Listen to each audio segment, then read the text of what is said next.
Guys, കാൽപന്തു ടോക്സിന്റെ പുതിയൊരു എപ്പിസോഡിലേക്ക് എല്ലാവർക്കും സ്വാഗതം. നമ്മുടെ ഇന്നത്തെ ടോപ്പിക് എന്ന് പറയുന്നത് Portugal versus Slovenia, France versus Belgium. വീഡിയോയിലേക്ക് സ്വാഗതം. Farseen, Khalid and death.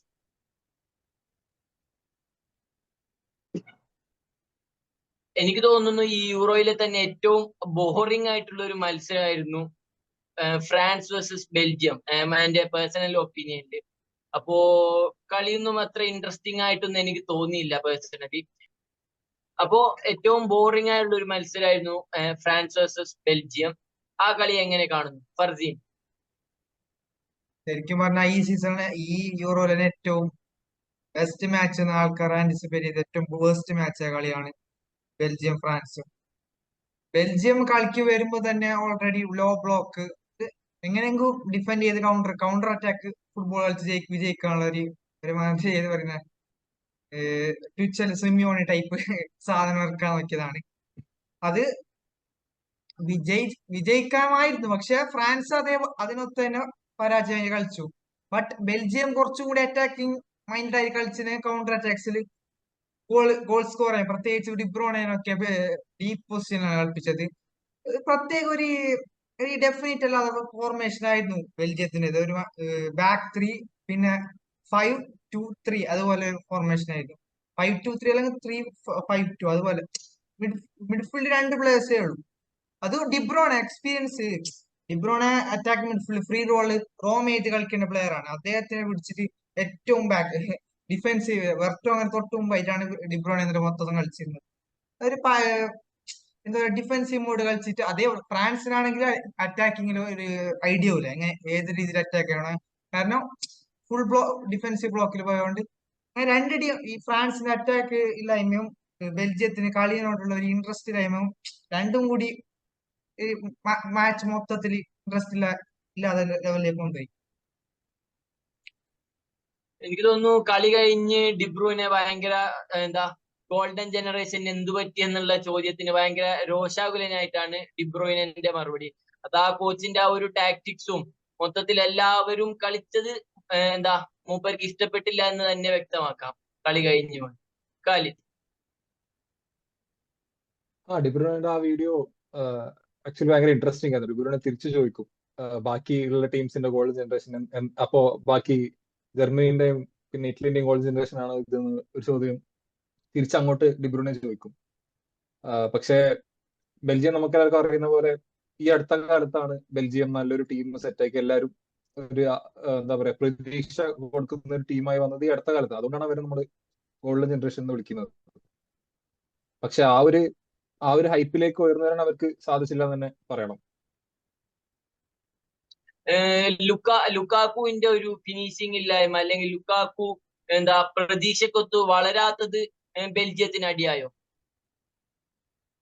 Lukaku പണ്ടേ ആ ഒരു എന്താ പറയാ അത്ര ഒരു കൺസിസ്റ്റന്റ് ആയിട്ടുള്ള ഒരു പ്ലെയർ അല്ലായിരുന്നു.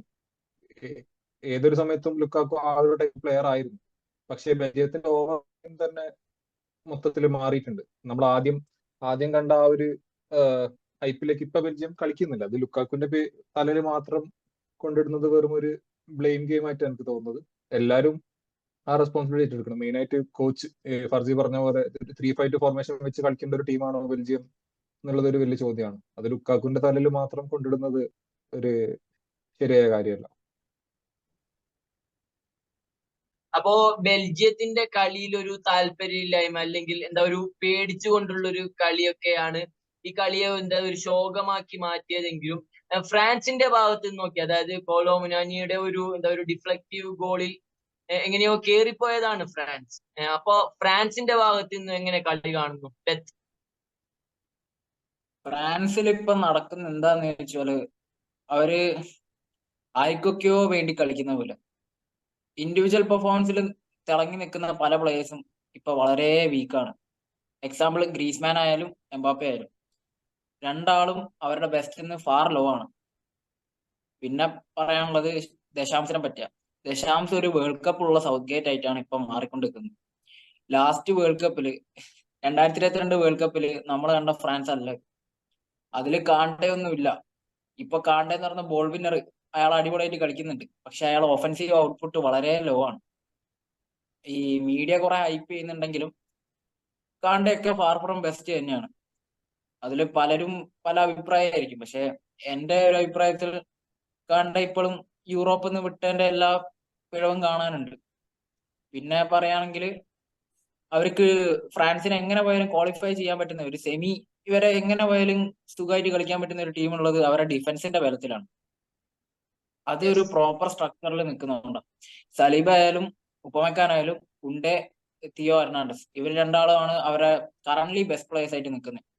കുണ്ടെ, തിയോ ഹെർണാണ്ടസ് വിട്ട് കൊടുക്കുകയും ചെയ്യുന്നുണ്ട്. അതേസമയം ബാക്കിലേക്ക് ഇറങ്ങി ഡിഫെൻഡ് ചെയ്ത് അവർക്ക് ഓപ്പോണൻസിന് ഒരു ചാൻസ് കൊടുക്കുന്നില്ല. ഇന്നലെ തിയോ ഹെർണാണ്ടസിന്റെ ഒരു മാസീവ് ടാക്കിൾ ഉണ്ടായിരുന്നു. അത് ഇപ്പൊ എല്ലായിടത്തും ട്രെൻഡിങ് ആയി നിൽക്കുന്നുണ്ട്.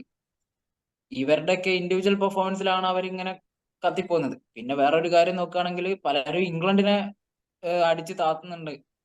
അതിനെക്കാട്ട് എത്രയോ വേഴ്സാണ് ഫ്രാൻസിന്റെ അവസ്ഥ. കാരണം ഓപ്പൺ പ്ലേയിൽ ഇതുവരെ ഒരു ഗോൾ വന്നിട്ടില്ല. 2 ഓൺ ഗോളും ഒരു പെനാൽറ്റി എന്നുള്ള രീതിക്ക് അവരുടെ സ്കോർ ഉള്ളത്. എംബാപ്പെ പോലെ ഒരു പ്ലെയർ ഉള്ള ടീമിൽ ഇത്രയും ലോ സ്റ്റാൻഡേർഡ്സ് ആണോ എന്നുള്ള കാര്യം നമ്മൾ ആലോചിക്കണം.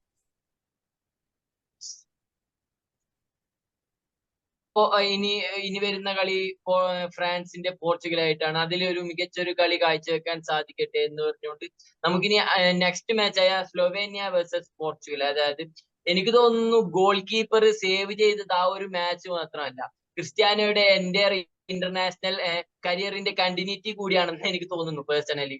ഖാലിദ്, എന്താ പറയാ, വളരെ തീരെ എക്സ്പെക്ട് ചെയ്യാത്ത ഒരു പിഴവായിരുന്നു പെപ്പേന്റെ ഭാഗത്തുനിന്ന്. നമ്മള് എപ്പോഴും ഒരു സേഫ് ഹാൻഡ്സ് എന്ന് പറയുന്ന ഒരാളാണ് പെപ്പെ എന്ന് പറയുന്ന ഒരു പ്ലെയർ. പക്ഷെ പോർച്ചുഗലിന്റെ ആ ഒരു എന്താ പറയാ ഭയങ്കര എക്സോസ്റ്റിംഗ് ഗെയിം ആയിരുന്നു പോർച്ചുഗലിന്റെ. കുറെ ട്രൈ ചെയ്ത് അവസാനം ആകുമ്പോഴേക്കും പോർച്ചുഗലിന് ഭയങ്കര ഡെസ്പറേറ്റ് ആയിരുന്നു ഒരു ഗോൾ അടിക്കാൻ വേണ്ടി.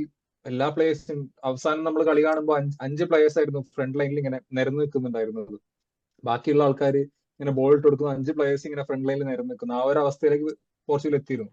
ആ ഒരു സമയത്താണ് പെപ്പേന്റെ ആ ഒരു മിസ്റ്റേക്ക് വരുന്നത്. ആ ഒരു സേവ് എന്ന് പറയുന്നത്, ഇപ്പൊ പോർച്ചുഗൽ യൂറോ അടിക്കുകയാണെങ്കിൽ അർജന്റീനയിൽ മാർട്ടിനസ് നടത്തിയ ഒരു സേവിന്, ആ ഒരു സേവിന്റെ ലെവലിൽ വരുന്ന ഒരു സേവ് ആണ് ഈ ഒരു കോസ്റ്റ നടത്തിയ ആ ഒരു സേവിന് വരുന്നത്. കാരണം അത്രയും ഒരു 1-on-1 സിറ്റുവേഷനിൽ അങ്ങനെ ഒരു സേവ് എന്ന് പറയുന്നത് അത്ര ഈസി അല്ല, അതും ഇങ്ങനെ ഒരു സ്റ്റേജിൽ. അപ്പോ ഗോൾ കീപ്പറുടെ മാത്രം ബ്രില്യൻസ് കൊണ്ടാണോ ആ കളി ഗോൾ കീപ്പറുടെ ബ്രില്യൻസ് കൊണ്ട് മാത്രമാണ് ആ കളി ജയിച്ചതെന്ന് പറയാൻ പറ്റും? ക്രിസ്ത്യാനോയുടെ കോൺട്രിബ്യൂഷൻ എത്രത്തോളമായിരുന്നു ഫർദീൻ മറ്റു ടീം അംഗങ്ങളെ സംബന്ധിച്ചിടത്തോളം? ക്രിസ്ത്യാനോ ഫസ്റ്റ് 3 മാച്ചസിൽ ഒരു ആവറേജ് പെർഫോമൻസ് ആണ് കളിച്ചത്. ഫസ്റ്റ് 2 ഓക്കെ, മൂന്നാമത്തേല് ബിലോ ആവറേജ് പെർഫോമൻസ് തന്നെ. ഇതിലും മോശമായിരുന്നു ക്രിസ്ത്യാനോക്ക്. നമ്മൾ കഴിഞ്ഞ വീഡിയോസിലൊക്കെ പറഞ്ഞ പോലെ ക്രിസ്ത്യാനോക്ക് ചാൻസസ് ക്രിയേറ്റ് ചെയ്യുന്നില്ലെന്നായിരുന്നു മെയിൻ കംപ്ലൈന്റ് മൊത്തത്തില്. സോഷ്യൽ മീഡിയ ആണെങ്കിലും ഇടയിലാണ്. പക്ഷെ ഇന്നലെ അത്യാവശ്യം ചാൻസസും അത്യാവശ്യം പൊസിഷനിൽ പുള്ളി ഉണ്ടായിരുന്നു. ഹെഡ്സ് 3-4 ഹെഡ്സ് പുള്ളിക്ക് ജമ്പ് ടൈമിങ്ങിൽ മിസ് ചെയ്ത്. നമുക്ക് ഈ സ്ട്രൈക്കർ ഇൻസ്റ്റിക്റ്റ് പുള്ളി ഇന്ന് എന്താ പറയുന്ന സ്ലിപ്പ് ചെയ്ത് പോകുന്ന തോന്നി. കാരണം പണ്ട് പുള്ളി 50-50 ചാൻസസ് കൺവേർട്ട് ചെയ്ത പ്ലെയർ ആണ്. ഇപ്പൊ പറയുന്ന ഫ്രീ ഹെഡേഴ്സിനുള്ള ചാൻസസ് കൂടി അദ്ദേഹത്തിന് കൺവേർട്ട് ചെയ്യാൻ പറ്റാത്ത അവസ്ഥയിൽ വയസ്സ് ബാധിച്ചു തന്നെ പറയാം. ശരീരത്തിനല്ല, അദ്ദേഹത്തിന്റെ മൊത്തത്തിൽ കളി ശൈലിക്കും പിന്നെ അദ്ദേഹം ടീമായി ബാക്കിയുള്ള പ്ലെയേഴ്സ് ആയിട്ട് സ്റ്റാൻഡ് ഔട്ട്, ഒരു ഓഡ് ഓൺ ഔട്ട് ആയിട്ട് തോന്നുന്നു. മൊത്തത്തിൽ കളിയുടെ മൊത്തത്തിൽ എടുക്കുകയാണെങ്കിൽ ആകെ കുറച്ച് ഇണങ്ങി വരുന്നത് കൗണ്ടർ അറ്റാക്കിംഗ് ടൈംസിലൊക്കെയാണ്. പണ്ട് റിയൽ മാഡ്രിഡിന്റെ ആ ഒരു വൈബ് കിട്ടുന്ന ഒരു കുറച്ച് കൗണ്ടേഴ്സിൽ മാത്രം. ബിൽഡപ്പ് ലിങ്കപ്പിലാണെങ്കിലും ക്രിസ്ത്യാനോ കാര്യമൊന്നും ചെയ്യാൻ പറ്റുന്നില്ല. കാരണം അങ്ങനത്തെ ഒരു പ്ലെയർ അല്ല ക്രിസ്ത്യാനോ. പിന്നെ ഇന്നലത്തെ പെനാൽറ്റി തന്നെ അദ്ദേഹത്തിന്റെ ട്വലൈറ്റിലാണ്, കരിയറിന്റെ ഏറ്റവും അവസാന സ്റ്റേജിലാണ്. അപ്പോ ആ പെനാൽറ്റി ശരിക്കും പറഞ്ഞത് അത് കൺവേർട്ട് ചെയ്യേണ്ടതായിരുന്നു. പക്ഷെ വേൾഡ് ക്ലാസ് സേവ് ആയിരുന്നു. അത്ര ബോർ പെനാൽറ്റി ആയിരുന്നു. പക്ഷെ എന്നാൽ റൊണാൾഡോ സ്റ്റാൻഡേർഡ്സ് വെച്ചിട്ട് ആ പെനാൽറ്റി ഫിനിഷ് ചെയ്യേണ്ടതായിരുന്നു.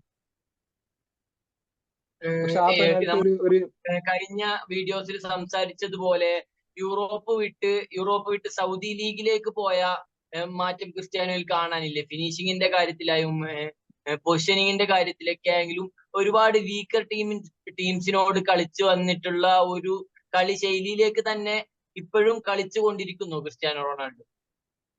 അതാണ് പ്രശ്നം. യൂറോപ്യൻ ഫുട്ബോളിൽ നിന്ന് മാറുന്നതിന്റെ മെയിൻ പ്രശ്നമാണ് ഇവിടെ കാണാൻ പറ്റുന്നത്. കാരണം സൗദി ലീഗ് ലോ ലീഗ് എന്നല്ല, പക്ഷെ യൂറോപ്യൻ സ്റ്റാൻഡേർഡ്സ് ഉണ്ടല്ലോ, ടോപ്പ് 5 ലീഗ്. അതിന് കളിച്ച് പറഞ്ഞ് അതിന് കളിച്ച് കഴിഞ്ഞ പീക്കിലുണ്ടായ പ്ലെയർ സൗദി ലീഗിൽ പോയിട്ട് ഒബ്വിയസ്ലി അത് ഈസി ആയി തോന്നും. അവിടെ അത് പുള്ളി ഡോമിനേറ്റ് ചെയ്തു. പക്ഷെ അതേപോലെയല്ല ഇവിടെ ഡയറക്റ്റ് ഒരു ബെസ്റ്റ് കോമ്പറ്റീഷനിലേക്ക് അദ്ദേഹം ഡയറക്റ്റ് വരുവാണ്. പക്ഷെ എക്സ്പെക്ട് ചെയ്ത പോലെയല്ല.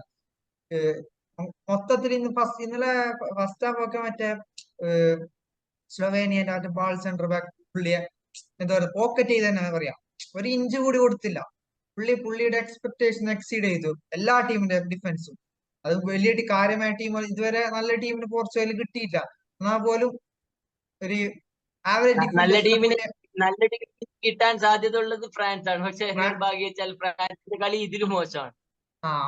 ഫ്രാൻസിന്റെ കളി ഇതിൽ മോശമായത് കൊണ്ടാണ് ആകെ പ്രതീക്ഷ. പക്ഷെ പോർച്ചുഗൽ ആയിട്ട് കളിക്കുമ്പോൾ ഫ്രാൻസിന് കുറച്ചും കൂടി ചാൻസ് കിട്ടാൻ ചാൻസ് ഉണ്ട്. കാരണം പോർച്ചുഗലിന്റെ പ്രശ്നം എക്സ്പോസ്ഡ് ആണ് പെട്ടെന്ന്. ഡിഫൻസ് ഒഫൻസീവ് ഒരു ഒഫൻസീവ് ഡ്രൈവ് കഴിഞ്ഞ് തിരിച്ചു വരുമ്പോൾ ക്യാൻസൽ ആണെങ്കിലും ന്യൂനോ മെൻഡസ് ട്രാക്ക് ബാക്ക്, പക്ഷെ ക്യാൻസലോ ബ്രൂണോ ഇവരൊക്കെ കേറിപ്പോയാൽ ആ സൈഡ് വോയിഡ് ആയിട്ട് ഫീൽ ചെയ്യുന്നു. പിന്നെ പള്ളിഞ്ഞാക്കാണ് അതിൽ ഫുള്ള് ലോഡ് വരുന്നത്. കാരണം പെപ്പയ്ക്ക് പേസും ഇല്ല. ഡിയാസും പള്ളിഞ്ഞാക്കും ഡിയാസ് ആണെങ്കിലും കേറി പോകുന്നുണ്ട്. ഡിയാസ് കേറി പോകുന്നുണ്ട്. പിന്നെ ഡിയാസ് സിറ്റിയിൽ കളിക്കുന്ന പോലെ പോർച്ചുഗൽ ഇതുവരെ ഇന്റർനാഷണൽ കരിയർ പുള്ളിക്ക് സ്റ്റെപ്പ് ചെയ്യാൻ പറ്റിയില്ല. റൂബൻ ഡിയാസ് എനിക്കൊന്ന് ഓൾമോസ്റ്റ് 4-5 കൊല്ലായി സ്റ്റാർട്ടർ ആയിട്ട് ഇതുവരെ പറ്റിയില്ല. അതുകൊണ്ട് ഫ്രാൻസിന് ലെഫ്റ്റ് സൈഡിൽ തിയോ ഹെർണാണ്ടസും കിലിയൻ എംബാപ്പയാണ് നല്ലപോലെ എക്സ്പ്ലോയിറ്റ് ചെയ്യാൻ പറ്റുന്ന റൈറ്റ് സൈഡാണ് പോർച്ചുഗലിനുള്ളത്. അതുകൊണ്ട് ചേഞ്ചസ് വരുത്തുന്നത് നല്ലതാണ്. അതുകൊണ്ട് പോർച്ചുഗൽ മൊത്തത്തിലൊരു ഫ്രാൻസിനേക്കാൾ ബെറ്റർ ഫുട്ബോൾ കളിക്കുന്നുണ്ട്. പക്ഷെ തമ്മിൽ ഭേദം തൊമ്മെന്ന് മാതിരി കളിക്കുന്നു. അല്ലാണ്ട് കുറച്ച് ബെറ്റർ ഫുട്ബോൾ ഫ്രാൻസിനേക്കാൾ കളിക്കുന്നുണ്ട്. പക്ഷെ ഫ്രാൻസിന് എനിക്ക് തോന്നുന്നു ഇത് കഴിഞ്ഞ പോലെ അല്ലായിരിക്കും. കുറച്ചും കൂടി അവസരങ്ങൾ കിട്ടാൻ ചാൻസ് പോർച്ചുഗലിന്. എനിക്ക് തോന്നുന്നു ഡിയാഗോ കോസ്റ്റ ട്രിപ്പിൾ സേവ് ഇട്ടിട്ട് പോർച്ചുഗലിനെ സേവ് ചെയ്തില്ലെങ്കിൽ ഒരുപക്ഷെ ക്രിസ്ത്യാനോയുടെ കരിയറിലെ ഇന്റർനാഷണൽ കരിയറിലെ അവസാന മത്സരമായിരുന്നില്ലേ അത് ഡെത്ത്? എനിക്കും അങ്ങനെ തന്നെ തോന്നുന്നുണ്ട്. കാരണം നമ്മൾ കഴിഞ്ഞ വീഡിയോയിലൊക്കെ പറഞ്ഞിട്ടുണ്ട് ക്രിസ്ത്യാനോന്റെ പൊസിഷനിങ്ങിന്റെ കാര്യം. അത് തന്നെയാണ് ഇന്നലെ നടക്കുന്നുണ്ടായിരുന്നത്. പോർച്ചുഗലിന് ചാൻസസ് ക്രിയേറ്റ് ചെയ്യാൻ പറ്റുന്നുണ്ടെങ്കിലും അതൊന്നും കൺവേർട്ട് ചെയ്യാൻ പറ്റുന്നില്ല. ഇവരിങ്ങനെ ഇനി ടൂർണമെന്റിൽ എത്ര പിടിച്ചിരിക്കുന്ന ഒരു ഐഡിയ ഇല്ല. കാരണം നെക്സ്റ്റ് ഫ്രാൻസ് ആണ്. ഫ്രാൻസ് എങ്ങനെയെങ്കിലും ജയിച്ചു. അവർക്ക് ഭാഗ്യം എന്ന് പറയുന്ന സാധനം മാത്രമേ ഉള്ളൂ. അതിന്റെ ബേസിൽ കളിച്ചു പോകുന്ന ടീമിന് പോർച്ചുഗലിനൊക്കെ വലിയ പ്രശ്നമാണെന്ന് എനിക്ക് തോന്നുന്നില്ല. എങ്ങനെയെങ്കിലും ജയിച്ചു പോകും അവര്. ഈ ക്രിസ്ത്യാനോന്റെ കാര്യം എന്ന് പറയുകയാണെങ്കിൽ ഈ ഒരു ടൈമിൽ അയാൾ റിട്ടയർ ചെയ്ത് അയാളെ ലെഗസിക്ക് ആവുന്നുണ്ടാവും. മറ്റേത് സ്വയം കരിയറിനെ കില്ല് ചെയ്യുന്ന പോലെയാ. കാരണം ഇന്നലെ കരഞ്ഞിതാക്കുമ്പോൾ തന്നെ നമ്മൾക്ക് ഒന്നായിട്ടൊരു ഇത് നമ്മൾ കണ്ടു വളർന്ന ക്രിസ്ത്യാനോ അല്ല. അയാള് വളരെ മാറിപ്പോയവരാണ്. ക്രിസ്ത്യാനോയുടെ മെന്റാലിറ്റിയിൽ കോട്ടം തട്ടിയോ? ആ പഴയ ക്രിസ്ത്യാനോയുടെ ഫോം ഇപ്പൊ ഇല്ലേ?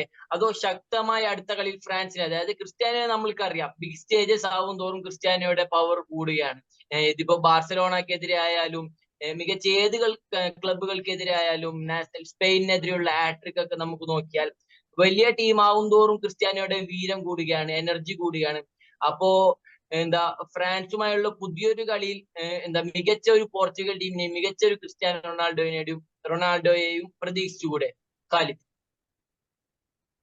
ഇപ്പോ ഈ ഫ്രാൻസിന്റെയും പോർച്ചുഗൽ രണ്ട് ടീമിന്റെയും ഒരു ഇഷ്യൂ എന്താന്ന് വെച്ചാൽ രണ്ട് ടീമും ഇപ്പോ കളിച്ചത് ഒരു ലോ ബ്ലോക്ക് കളിക്കുന്ന ഒരു ഓപ്പോസിഷന്റെ എതിരെയാണ്. അവർക്ക് ആ ലോ ബ്ലോക്ക് ബ്രേക്ക് ചെയ്യാനുള്ള ഒരു ക്രിയേറ്റിവിറ്റി അവരെ പോർച്ചുഗലിന്റെ കേസിലും ഫ്രാൻസിലും പ്ലേയേഴ്സ് ഉണ്ട്. പക്ഷെ അവർക്ക് ആ ക്രിയേറ്റിവിറ്റി അവർക്ക് ഒരു ഗ്രൂപ്പായിട്ട് ഒന്നും ചെയ്യാൻ പറ്റുന്നില്ല. അതായിരുന്നു രണ്ട് ടീമിന്റെയും പ്രശ്നം. പക്ഷെ ഇപ്പൊ പോർച്ചുഗൽ വേഴ്സസ് ഫ്രാൻസ് വരുമ്പോൾ രണ്ട് ടീമും അറ്റാക്ക് ചെയ്യുന്ന ടീംസ് ആണ്. അപ്പൊ എനിക്ക് തോന്നുന്നു ആ കളി കുറച്ചും കൂടി എക്സൈറ്റിംഗ് ആയിരിക്കും തോന്നുന്നു. ബെൽജിയം ഫ്രാൻസ് പോലെ ഇനി അതും ബോറിംഗ് ആയിരിക്കും എന്ന് പറയാൻ പറ്റില്ല. പക്ഷെ എന്നാലും നമുക്കത് കാണുമ്പോൾ ഇപ്പൊ രണ്ടും എക്സൈറ്റിംഗ് ആവുന്നുള്ളൊരു രണ്ട് ടീമും അറ്റാക്ക് ചെയ്ത് കളിക്കും എന്നുള്ളൊരു പ്രതീക്ഷയാണുള്ളത്. അങ്ങനെ വരുമ്പോൾ എനിക്ക് തോന്നുന്നു എംബാപ്പയ്ക്കായാലും കുറച്ചും കൂടി സ്പേസ് കിട്ടും. ഇപ്പൊ ഈ പറഞ്ഞ പോലെ ക്യാൻസലോ കയറി കളിക്കും. അപ്പോ അങ്ങനെ സ്പേസ് കിട്ടും. അതുപോലെ തന്നെ നേരെ തിരിച്ചും ഫ്രാൻസ് അറ്റാക്ക് ചെയ്യുമ്പോൾ പോർച്ചുഗലിനും നല്ല സ്പേസ് കിട്ടും. അപ്പോ ആ കളി ഒരിക്കലും പോർച്ചുഗലിനെ തള്ളി പറയാൻ പറ്റാത്തൊരു കളിയായിരിക്കും പോർച്ചുഗൽ വേഴ്സസ് ഫ്രാൻസ്. പിന്നെ റൊണാൾഡോന്റെ ഡിക്ലൈനിന്റെ കാര്യം, റൊണാൾഡോ കരിയർ എൻഡ് ചെയ്യേണ്ട ഒരു സ്റ്റേജ് ആണിത്. ഇത്രയും കളിച്ചത് തന്നെ ഒരു എക്സ്ട്രാ ആയിട്ട് എനിക്ക് തോന്നുന്നത്. പിന്നെ ഇപ്പോ പോർച്ചുഗൽ ടീമിന് റൊണാൾഡോനോട് റൊണാൾഡോനോട് അങ്ങോട്ടേക്ക് ഒരു കമ്മിറ്റ്മെന്റ് ഉണ്ട്. പോർച്ചുഗൽ ആക്കിയത് റൊണാൾഡോ എന്ന് പറയുന്ന ഒരു വ്യക്തിയാണ്. അപ്പൊ ആ ടീമിനും ആ കോച്ചിനും പിന്നെ ആ ഒരു ജനതക്കും അങ്ങോട്ടേക്ക് ഒരു കമ്മിറ്റ്മെന്റ് ഉണ്ട്. ആ കമ്മിറ്റ്മെന്റ് പുറത്ത് മാത്രമാണ് റൊണാൾഡോ ഇപ്പോ ആ ടീമിൽ പിടിച്ചേക്കുന്നുള്ളത്. റൊണാൾഡോക്ക് തിരിച്ച് ഡെലിവർ ചെയ്യാൻ പറ്റട്ടെ എന്നാണ് ആഗ്രഹം. അത് പറ്റൂല്ലേ എന്നുള്ളത് റൊണാൾഡോ പ്രൂവ് ചെയ്യേണ്ടതാണ്. ഓക്കെ, അപ്പോ ക്രിസ്ത്യാനോക്കും പോർച്ചുഗലിന് മികച്ചൊരു ഫോമിലോട്ട് മാറാൻ പറ്റട്ടെ. എന്താ ക്രിയേറ്റ് ചെയ്ത ബോളുകളൊക്കെ ഫിനിഷ് ചെയ്ത് മുന്നേറാൻ പറ്റട്ടെ. ബെൽജിയത്തിന്റെ കോട്ട പൊട്ടിച്ചത് ജയിച്ചു വന്ന ഫ്രാൻസിനും നല്ലൊരു മത്സരമാകട്ടെ എന്ന് നമുക്ക് ആഗ്രഹിച്ചുകൊണ്ട് നമ്മൾ ഈ വീഡിയോ ഇവിടെ എൻഡ് ചെയ്യാം. Thank you Farseen, death and Khalid.